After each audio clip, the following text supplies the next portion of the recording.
Hello, Jennifer here. I've been excited to share this one with you. It's about respect, accountability, and a firm no. And yes, the payoff is worth it. Let's listen.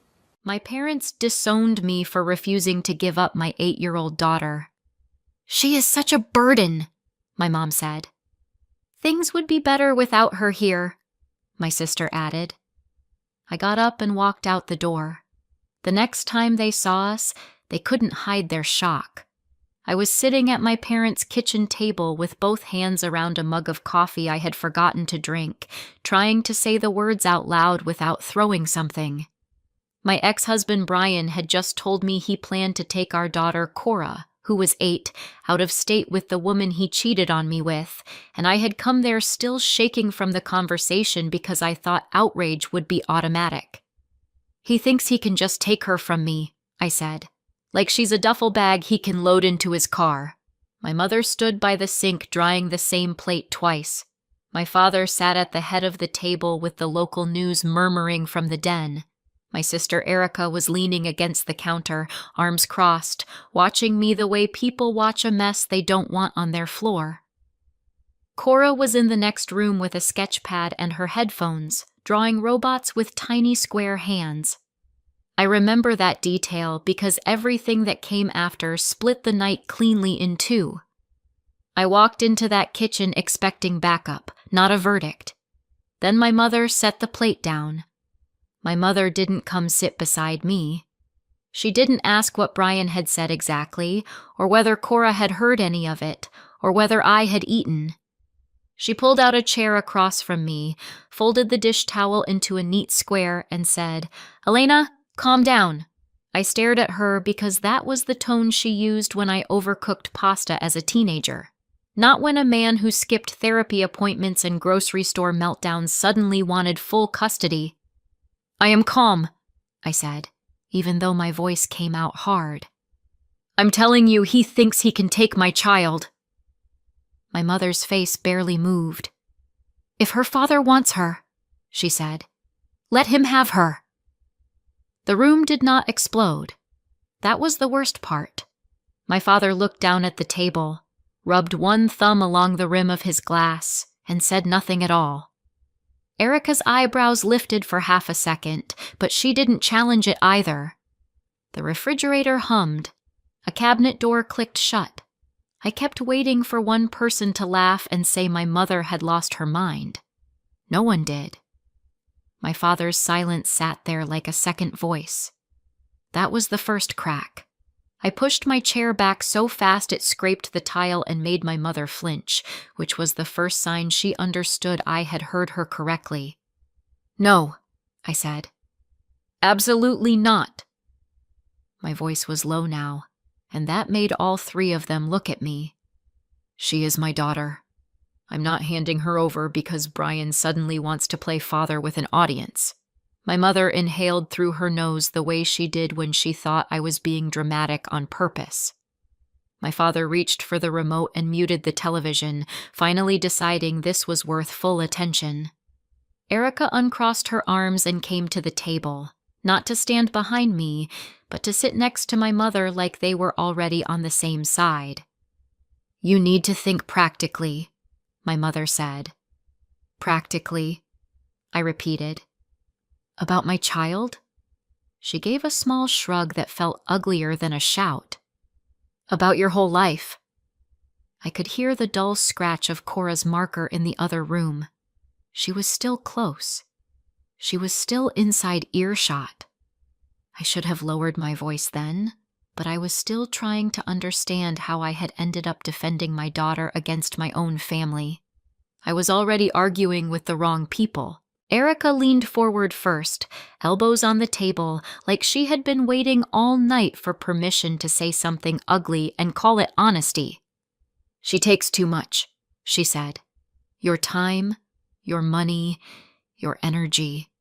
Everything in your life is about managing one crisis after another." I turned to her so sharply my neck hurt. "She is 8, I said. "She needs support, not a performance review." Erica rolled one shoulder. "I'm not being cruel. I'm being real." My mother nodded like that settled it. "You've put your whole life on hold," she said. "For years." Then my father, who had barely opened his mouth, gave one quiet nod in agreement. That nod hit harder than Erica's words. If he had snapped at me, I could have fought him. If he had stood up and said something blunt, I could have answered it. But that small, tidy motion told me this had already been discussed somewhere without me. "Brian has a job," Erica said. "Maybe he can give her more stability." I laughed once, short and sharp. Brian disappears when the checkout scanner beeps too loud. No one argued with that. They just looked annoyed that I had made their point less convenient. That was when I understood they meant every word. The fight turned cruel so quickly it almost felt rehearsed. My mother looked past me toward the doorway and said, in the same tone she used to complain about broken appliances, "She is such a burden." For one second, I honestly thought I had misheard her because there was no safe way to understand a grandmother saying that about a child. Then Erica added, "Things would be better without her in your life." She didn't whisper it. She didn't soften it. She said it flat, like she was discussing a cluttered room. I stood up. My chair tipped over behind me and hit the floor. "Do not talk about my daughter like that." My mother rose too, not angry, not ashamed, just cold. "Then hear me clearly," she said.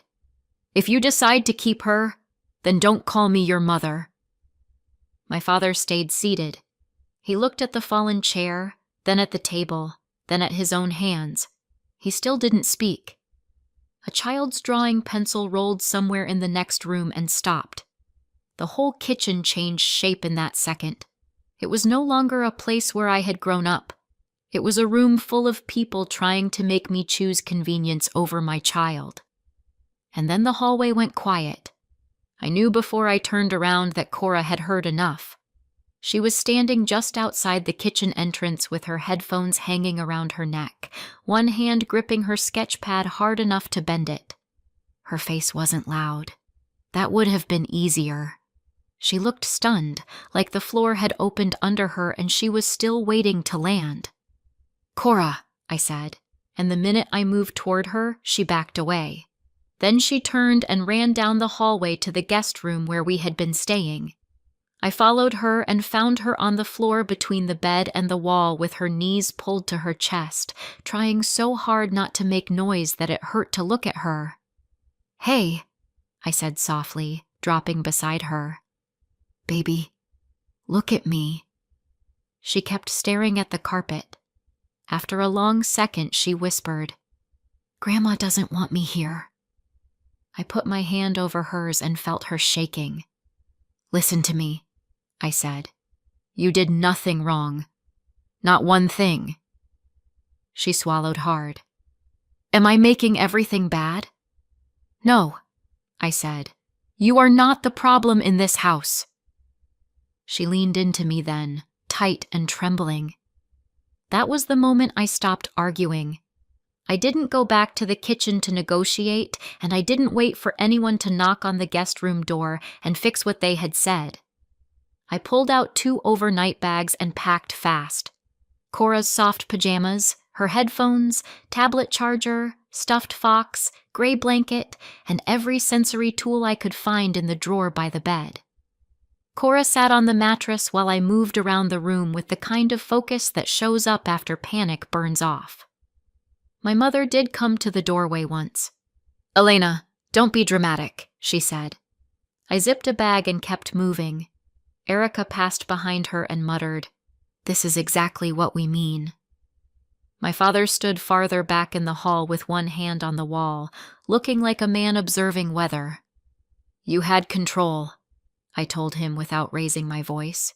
"You used it by saying nothing." Then I took Cora's hand, picked up the bags, and walked her through the house I had grown up in without stopping for photos or goodbyes.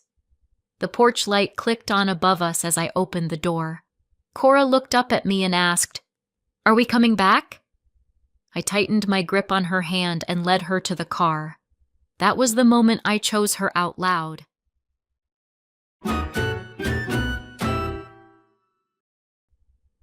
Cora turned 3 on a hot Saturday in my parents' backyard, and I had spent the whole morning trying to make the party gentle enough for her to enjoy. I cut the guest list down, bought quiet toys, and told everyone not to crowd her, but relatives still came through the gate carrying noise with them. Balloons popped against chair backs.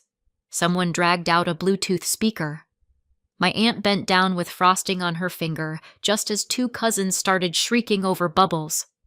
Cora dropped to the grass like her strings had been cut. She screamed, clapped both hands over her ears, and kicked when my uncle tried to lift her. "Don't touch her," I said, already on my knees beside her. "Give her space."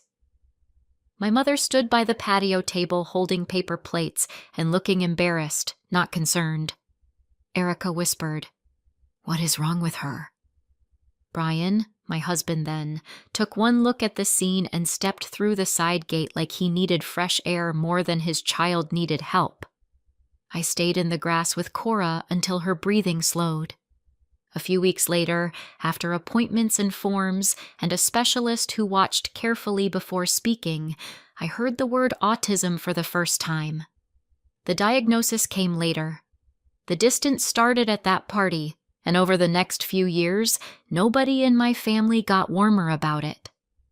A month after the diagnosis, I had a grocery store afternoon that felt like a warning shot for the rest of my marriage. Cora was in the cart, tired already, and I was trying to get through milk, cereal, and detergent before the rush hit. Then the overhead lights started flickering in one aisle. A baby began crying 2 carts over, and the checkout scanner kept firing the same sharp beep. Cora pressed both hands to her ears. "Too loud," she said, then louder. "Too loud! Too loud!" I abandoned half the cart, scooped her up while she kicked against my hip, and carried her outside with strangers watching me like I had failed a public test. By the time we got home, we were drenched in sweat. I got her inside, into the dim bedroom with her weighted blanket, then stood at the kitchen counter trying to steady my hands. Brian came in, saw the groceries still in bags by the door, and said, "What happened now?" I told him. He didn't ask whether she was okay. He didn't ask whether I needed a minute. He grabbed his keys and said, "I can't do this every day." "You don't," I said. He pretended not to hear me. "I've got to work late." The front door shut before I could answer. That sentence became a habit. I kept taking Cora to my parents' house for a while because I still wanted to believe familiarity could help, even if warmth didn't. One quiet afternoon, she sat on the den rug lining up toy cars by color, perfectly content, blue to green to yellow, then back again because she liked the sequence better that way. Erica came in carrying an iced coffee, watched for 10 seconds, and rolled her eyes. "She doesn't even play normally," she said. "She is playing," I answered. "She just isn't doing it for your entertainment." My mother laughed under her breath like I was making a scene out of nothing. Later, while Cora stayed on the floor happily absorbed in her rose, my parents started talking across the kitchen island about Erica's future like it was a holiday brochure. "When you have kids," my mother said, "we're going to spoil that grandbaby rotten." My father smiled and said he couldn't wait to teach a little one how to fish. I stood there with Cora's juice box in my hand and listened to them talk about some imaginary child with more tenderness than they had ever shown the granddaughter already in the room. Cora didn't look up. I did. That was when the omission became impossible to ignore. By the time I found the messages on Brian's phone, the affair didn't shock me as much as his energy did. He had been flat with me for months, but suddenly he was smiling at a screen, typing with both thumbs, carrying his phone face down when he walked out of the room. One night he left it on the bathroom counter while he showered, and I saw a message banner from a woman named Sydney that started with, "I miss last night already." I opened the thread and stopped reading only when the words began to blur. It wasn't flirting. It was a relationship with its own routines, jokes, plans. When he came out, towel around his waist, I held the phone up and asked, "How long?" He took the phone, glanced once, and sighed like I had found parking tickets. "Does it matter?" he said. "Yes," I said. "It matters to me." He sat on the edge of the bed and rubbed his face. "This hasn't been working for a long time." Not sorry, not ashamed, just inconvenienced. Within days, the separation was real, and because I needed somewhere stable while I figured out money and school and therapy schedules, I took Cora and moved into my parents' guest room. I thought a roof was the same thing as support. The custody threat came so casually, it took me a second to understand what Brian was actually saying. We were sitting across from each other at a chain restaurant because neither of us wanted the conversation in a house, and Cora was at an after-school program 2 blocks away. Brian stirred iced tea he wasn't drinking and said Sydney had an opportunity in another state, that he might go too, and that it made sense for Cora to come with them for a fresh start. I laughed once. "No," I said. "You don't get to disappear during every hard week and then relocate her like a job transfer." His face changed immediately. "I'm her father," he said. "You don't own her." "And you don't know her," I said. "You skipped appointments. You left stores. You vanished when things got hard." He leaned back and folded his arms. "If you want to fight," he said, "you can have one." There it was. Not concern, not love, not a sudden desire to parent better. Just a contest. I picked Cora up from the program with that sentence still ringing in my ears and drove straight to my parents' house because I needed someone to say I wasn't crazy for hearing danger in it. That was how I ended up at their kitchen table expecting backup.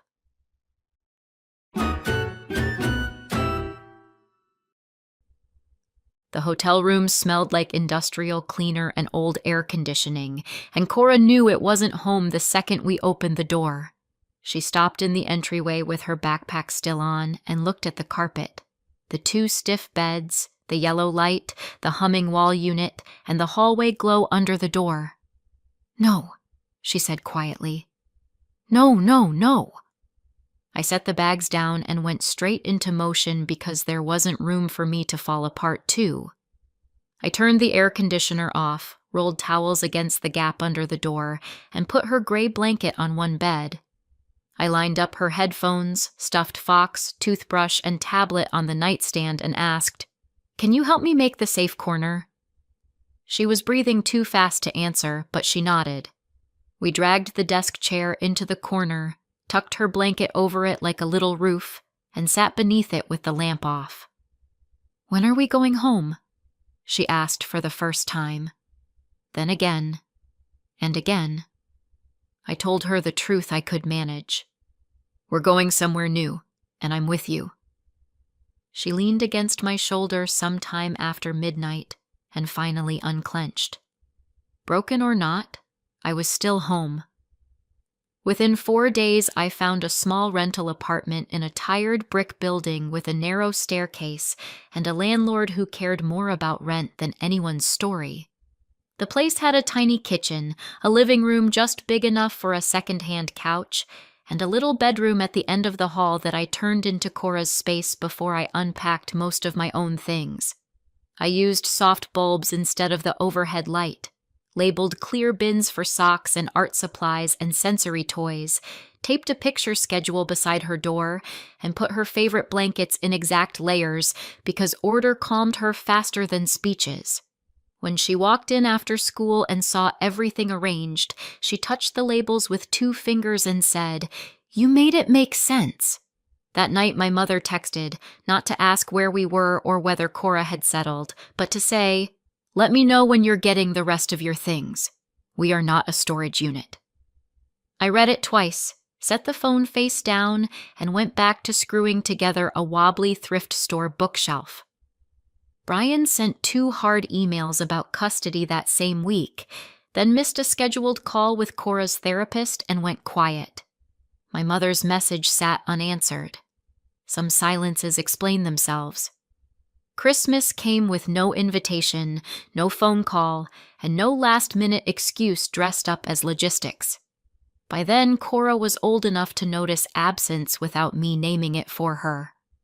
A week before the holiday, she stood at our apartment window watching the mail truck and asked, "Are we going to Grandma's house this year?"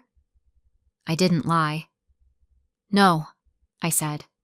She looked down, thought for a second, and asked, "Can we stay home?" So we made a plan. I bought matching pajamas from a clearance rack, cut frozen pizza into star shapes with kitchen scissors, and put a tiny artificial tree on the windowsill because floor space was tight. Cora spent an hour arranging the lights by color before she let me plug them in. On Christmas morning, I gave her one present that mattered: a beginner robotics kit with little snap circuits and a booklet full of projects.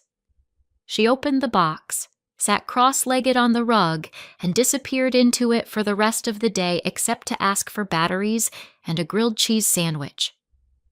I watched her concentration settle over the room. Outside our apartment, my family told people I had pulled away. Inside it, I was building a holiday no one could cancel. We were making our own traditions from scratch. By the time Cora was 14, the apartment looked different, but the rhythm inside it was the same. Clear surfaces, labeled drawers, routines taped where they needed to be, and room for her mind to work. One evening, she came home from school carrying a half-built engineering model from a district showcase project Mr. Alvarez's seniors were preparing to display. She set the board on our kitchen table, frowned once, and said, "Their wiring diagram is wrong." I looked over and saw colored wires and plastic housing that meant nothing to me. "Wrong how?" I asked. She pointed to one section. "If the sensor triggers here, the whole thing stalls. They designed it to fail." She emailed her teacher, Mr. Alvarez, who replied 3 minutes later, "Can you show me tomorrow?" Instead of waiting, Cora pulled out graph paper, redrew the entire sequence, and stayed up half the night rebuilding the model piece by piece while I handed her tape, tea, and silence. Next afternoon, Mr. Alvarez called me from the school workshop. "Your daughter just fixed a problem my seniors on the showcase team missed," he said. "She doesn't think like everyone else, and that's her strength." Cora came home carrying the repaired project and a shy, stunned expression I wanted to frame. They had spent years measuring what she found difficult. I was watching what she could build. The scholarship email came one evening when the sink was full of dishes and I was chopping onions for soup. Cora, 18 by then and taller than me, was at the kitchen table with her laptop open and 3 college portals bookmarked in a row because she liked checking things in the same order. Then she went still. Not excited. Still. Blank still. She stood up, turned the laptop toward me, and said, "Read this." I wiped my hands on a dish towel and leaned over the screen. It was an acceptance letter to an elite engineering and innovation program, full scholarship, housing included, research grant attached. I read the first paragraph twice because my eyes kept filling. "Cora," I said. She grabbed the edge of the table. "Is it real?" "It's real." She sat down hard in the chair and covered her mouth with both hands. I kept reading the details out loud because hearing a thing in a room makes it settle into the walls. When I got to the line about her exceptional design thinking and commitment to accessible technology, I laughed and cried at the same time. Cora looked at me over her fingers and said, very quietly, "They want me there." "Of course they do," I said. In that kitchen, after everything, someone had finally answered her exactly right. The company started as a university project, then refused to stay that small. Cora designed a sensory-friendly assistive device that helped neurodivergent kids manage overstimulation without drawing attention to themselves, and one of her professors pulled her aside after a presentation and said, "Do not let somebody else commercialize this before you understand what you built."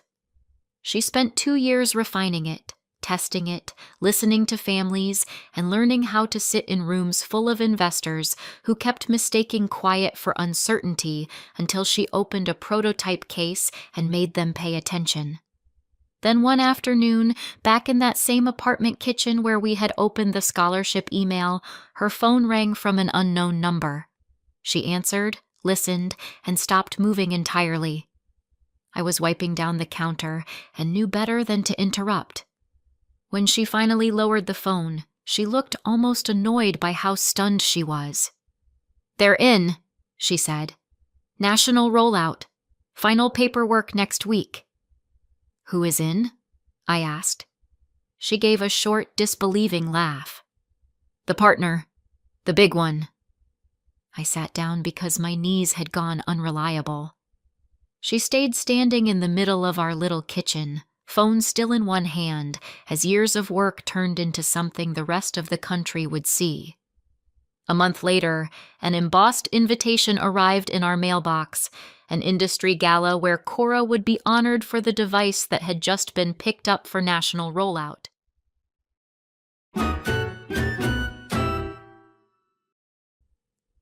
The ballroom was all glass, gold light, and polished floors that made every heel sound deliberate. Staff members were testing microphones on the stage while servers moved between round tables setting water glasses at exact angles, and I stood near the back wall pretending to be interested in a floral arrangement, because if I looked straight at the stage too long, I started seeing the hotel room, the thrift store bookshelf, the years when success was just one more private thing Cora and I had to build without applause. Cora, now grown and steady in a dark blue dress she had chosen because the fabric didn't itch, was talking with one of the event organizers near the front. Then the room shifted for me. My parents had just walked in.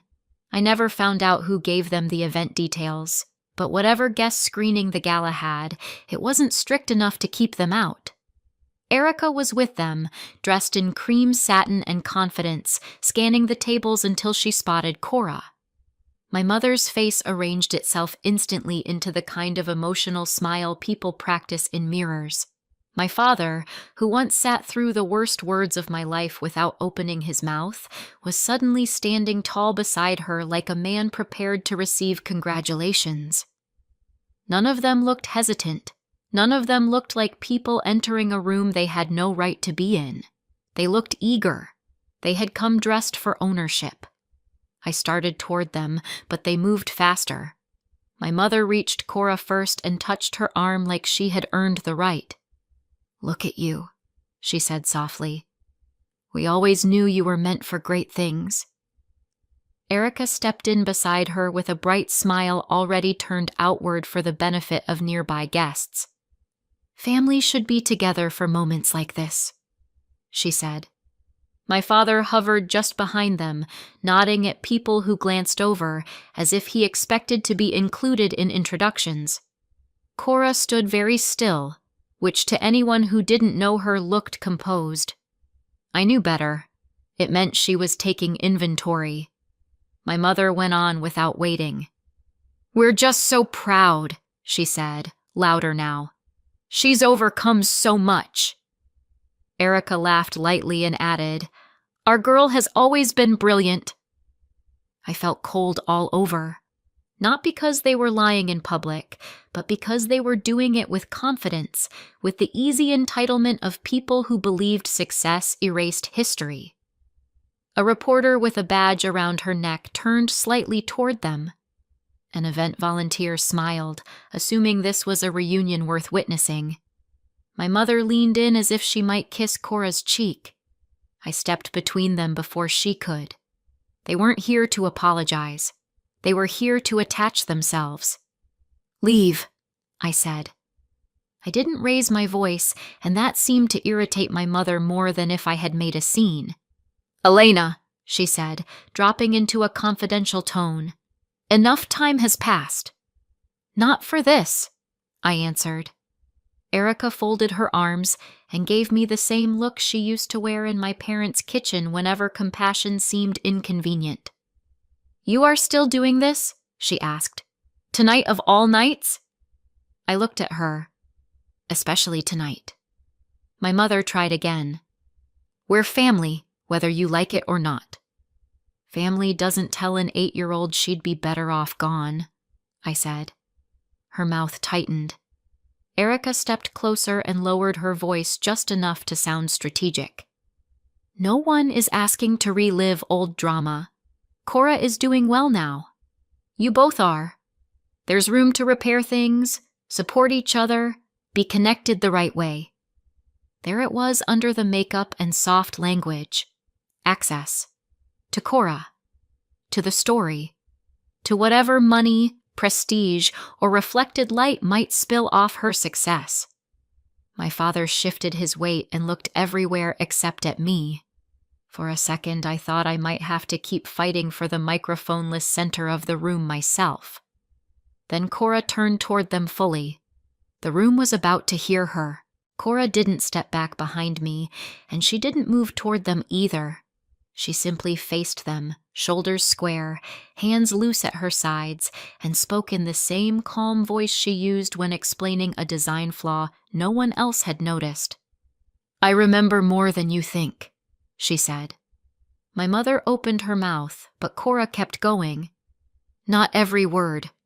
I was 8, but I remember enough.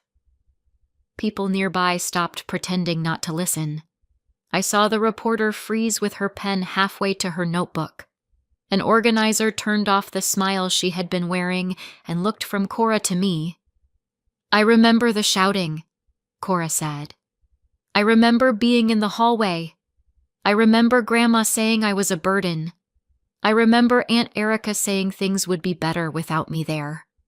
Erica gave a soft laugh that sounded forced even to her own ears. Cora, honey, that's not... Cora cut across her without changing volume. You don't get to stand here and act proud of me now. Then she looked directly at my mother and said the sentence that broke the room open. When I was 8, you wanted my mother to let me go. You said I was a burden. The silence afterward was total. Nobody needed footnotes. Nobody needed context. The truth had arrived whole. My mother reached for denial the way some people reach for a coat when the weather changes. That is not what happened, she said too quickly. Erica let out a brittle little laugh and looked around for agreement that never came. This is such an exaggeration, she said. My father did what he had always done when truth became expensive. He stood there and said nothing. Cora watched all 3 of them with a steadiness that still humbles me when I think about it. Then she said, You stopped being my family the night my mother chose me and you chose convenience. No one interrupted her this time. She turned away from them, reached for my hand, and held on. That small gesture did something years of arguments never could. It ended the conversation without asking permission. Around us, people shifted back from my parents and Erica in that instinctive way crowds do when a performance collapses and leaves the machinery exposed. My mother's face finally lost its practiced softness. Erica looked furious, then embarrassed, then small. My father stared at the floor. No security guard removed them. No host rescued us. They simply found themselves standing in the exact truth they had spent years avoiding, with no audience willing to pretend anymore. For once, the silence belonged to them. In the weeks after the gala, the story moved through the family faster than any update. Relatives who had stayed politely neutral when I left my parents' house years earlier started calling, and once they heard what had actually been said to Cora, some of them stepped back from my parents and Erica without announcing it. A cousin stopped inviting them to host things. An aunt who defended both sides suddenly found clarity. My parents hated losing social ground, but that was never the loss that mattered most to me. The real consequence was simpler. Cora didn't want contact. Not a private apology, not a lunch, not a fresh start with edited facts. "I'm done," she told me one morning while we ate eggs in her own kitchen, sunlight coming across the counter, prototype parts tucked in neat trays by the wall. "They don't get to come back now that there's something to brag about." I nodded and passed her the hot sauce. "Then they don't." She received the award, kept building the company, and built a life full of work she loved, real peace, and friends who never treated her like a burden. So tell me, did Cora do the right thing by refusing contact, or would you have given them another chance? Let me know in the comments and subscribe for more.